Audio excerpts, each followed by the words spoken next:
What's going on, guys? This is BroncoJuggalo, and as I mentioned in the last video, I was going to be doing a spoiler-filled review of the Spirit of Haddonfield.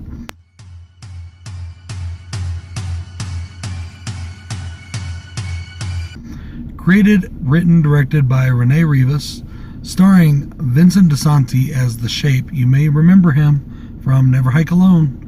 He played Jason. He was the writer, the director, and a bunch of other things on that movie. He did the music, he did everything. This story is a fan film. It's a 19-minute fan film, even though technically it's only about 16 minutes worth of actual movie. The rest is credits. We start off with a young girl walking home in Haddonfield, and she gets stalked by Michael Myers. That is our plot.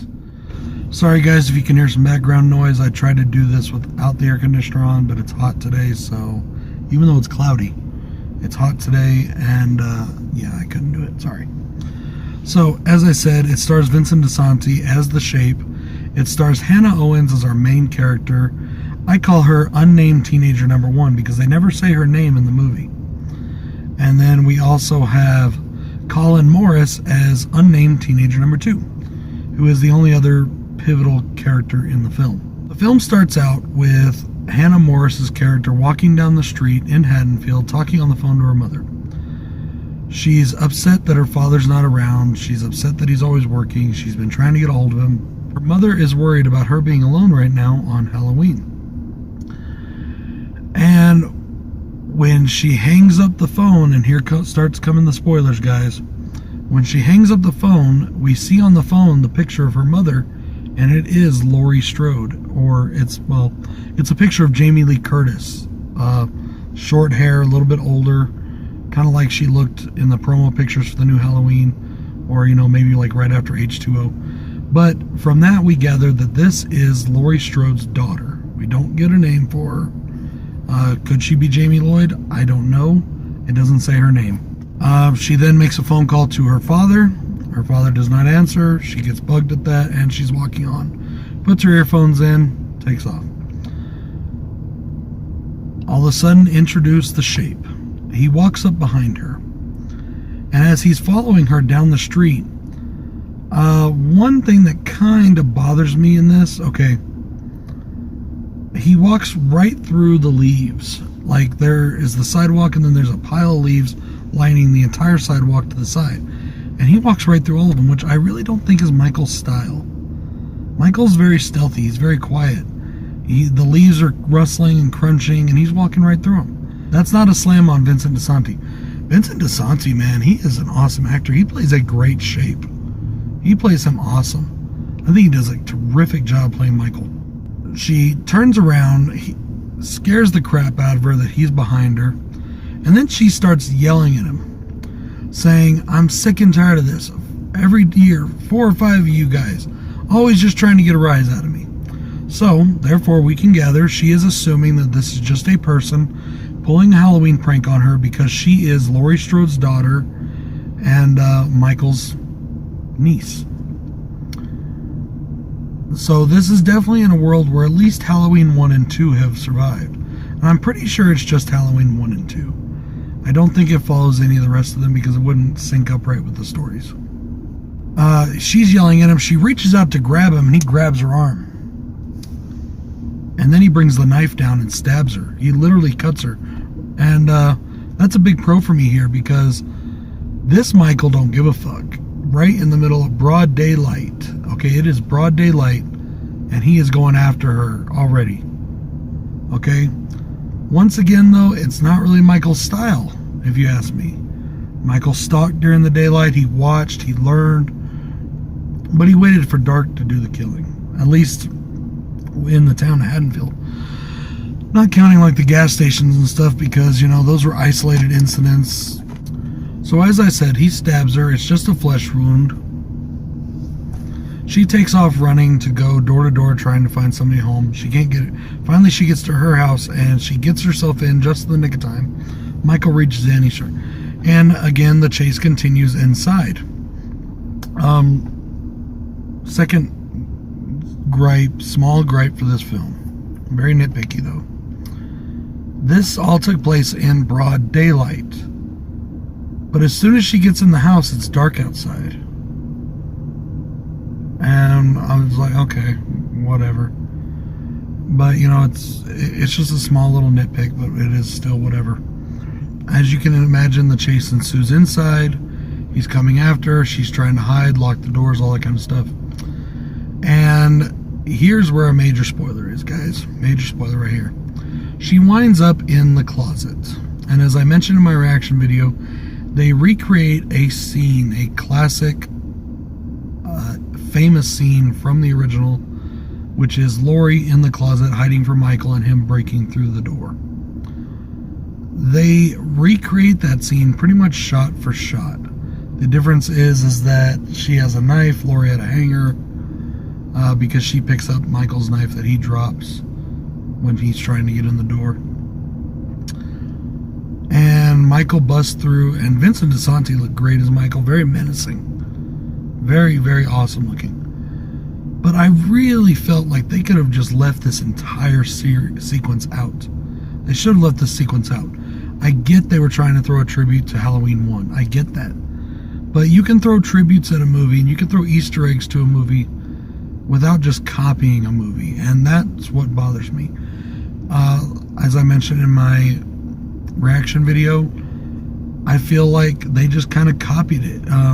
Never Hike Alone did the same thing, where they put Easter eggs and salutes to the originals, but they didn't copy anything. Sorry, if you can see my eyes wandering, it's because I'm watching somebody over there that's doing weird stuff. I don't know. Anyways, so honestly, even though it was supposed to be, I get what they were going for, it really kind of pulled me out of the film. I really didn't like that at all.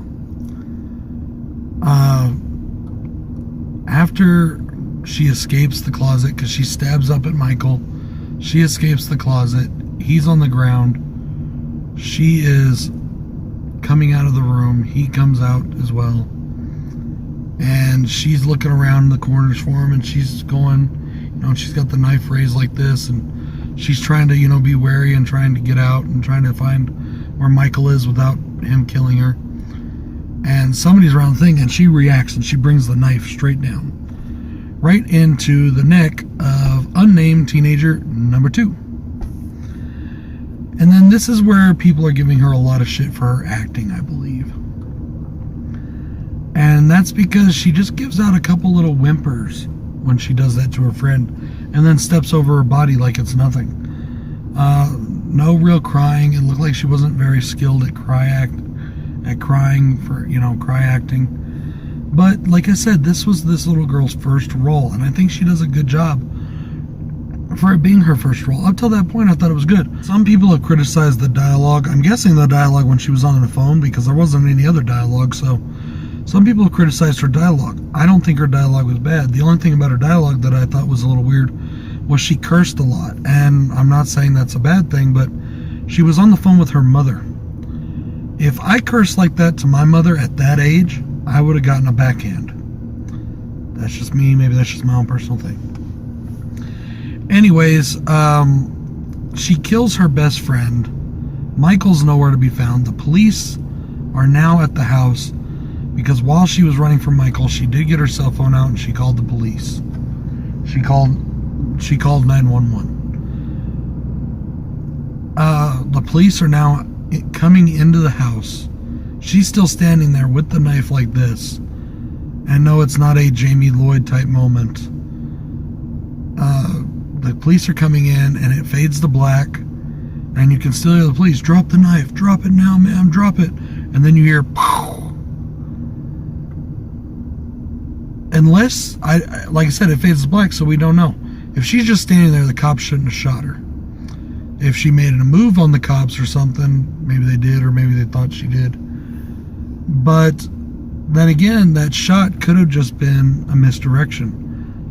For all we know, it wasn't her. Right before it fades to black, you see Michael outside the window again, walking away. And I thought that was really cool. I enjoyed that part. And then it ends with a to be continued.